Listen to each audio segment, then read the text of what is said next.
Welcome to Penrose Learning, where we make understanding easy. You're ready to start.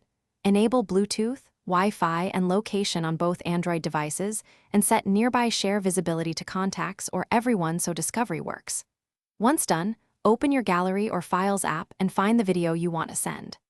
Tap the share icon, then choose Nearby Share from the share sheet. This immediately begins scanning for nearby devices. Keep the screen on and hold the devices within a few feet so discovery completes quickly and reliably. When Nearby Share finishes scanning, you'll see the receiver's device tile. If it doesn't appear, make sure visibility is correct and move devices closer.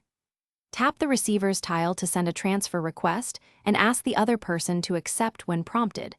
Acceptance authorizes the connection and chooses the transport method. The system will prefer Wi-Fi Direct for large files, which is faster.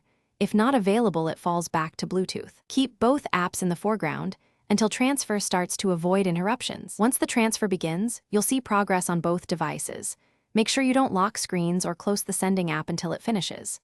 When complete, verify the recipient saved the video to their Gallery or Files app and can play it.